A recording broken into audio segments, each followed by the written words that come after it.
Oh no, Maine Mendoza at ama ng pinagbubuntis niya magkasamang humarap sa publiko. Yan po ang ating gagawan at bibigyan ng reaction, video, komento, opinion sa araw na to. At yan po'y galing sa channel ni Hot Chika PH. Muli po, ako ang inyong lingkod, tagapanood TV. Isang mabiyaya at masaganang araw po sa ating lahat. Welcome back po dito sa ating YouTube channel at Facebook page. Bago po tayo magpatuloy, nais ko lang po kayong pasalamatan sa inyong walang sawang suporta at pagtangkilik po dito sa ating channel. At sa mga bagong napadaan lang po dito sa ating channel, huwag niyo po sanang kalimutan na mag-subscribe. Hit nyo na rin po ang notification bell para lagi po kayong updated sa mga bago pang video na ating ilalabas. Share, like, and comment din po kayo mga tagapanood. Ating yung babasahin at pupusuan. Kaya naman simulan na po natin ang ating reaction video sa araw na to mga tagapanood. Let's do this! Maine Mendoza at ama ng pinagbubuntis niya magkasama na humarap sa publiko.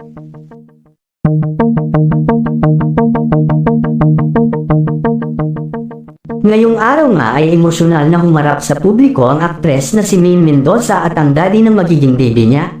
Naging kontrobersyal kasi ang naging pagsiwalat ni Maine kamakailan lamang sa pagbubuntis nito sa una nitong baby. Buong akala kasi ng karamihan ay si Arjo Ataide ang ama ng kanyang pinagbubuntis. Matatanda ang mariing itinanggi ni Arjo Ataide na hindi siya ang ama ng dinadala na ito ni Maine. Ayon pa nga kay Arjo ay ilang buwan na nga daw silang hiwalay ni Maine Mendoza. Matatandaan din na naging sentro ng usap-usapan ng paghihiwalay ni Maine at Arjo nitong nakaraang araw lamang.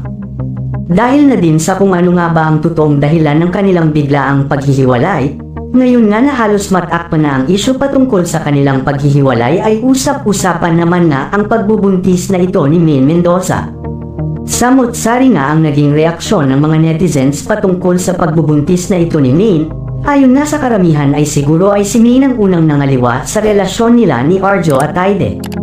May lumabas kasing blind item matapos ang isyu ng hiwalayang Maine at Arjo na taliwas sa mga balita na lumalabas online. Si aktres nga daw ang unang nagkaroon ng iba at nagpabuntis pa ito sa kanyang lalaki kaya umano sila naghiwalay ng aktor na ito. Samantala sa usap-usapan din ngayon sa social media kung sino nga ba ang totoong ama ng pinagbubuntis na ito ni Maine. Samantala nitong nakaraang araw nga ay ginulat nga ng aktor na si Juancho Trevino ang publiko sa naging paglantad nito sa katotohanan na namamagitan sa kanilang dalawa ni Maine. Matatandaan na naging ex-boyfriend ito ni Maine Mendoza bago pa man pumasok sa buhay nito si Arjo Ataide.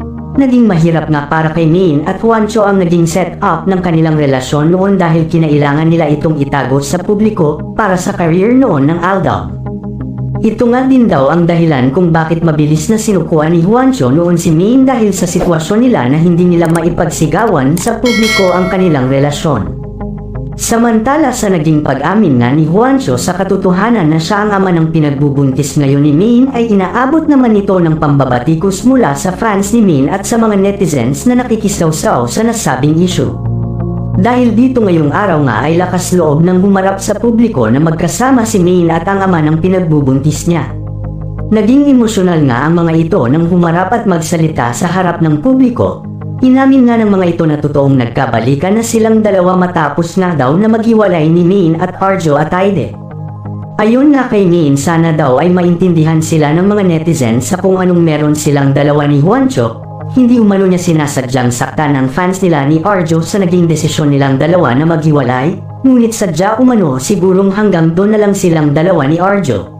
Kayo po mga tagapanood, sa tingin nyo, totoo po ba ang balitang ito na ang ama ng pinagbubuntis ni Maine Mendoza ay si Juancho? Mag-comment lang po, pag-uusapan po natin yan. Pero para sa part ko mga tagapanood, hindi pa rin po ako kumbinsido.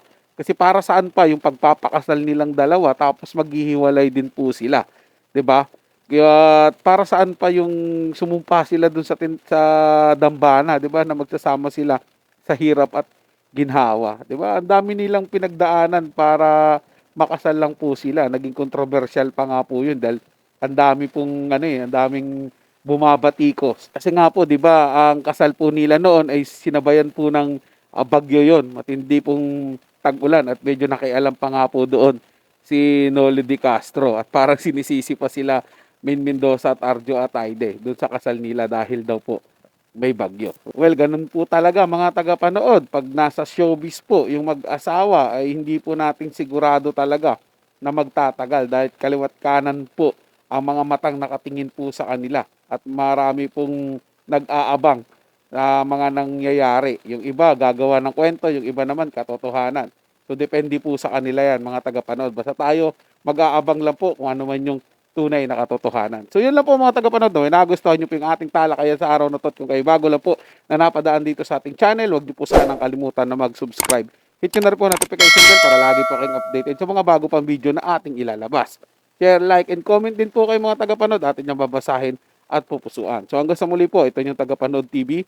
Komento at opinion lamang. Wala pong personalan. Paalam po at mabuhay po kayong lahat.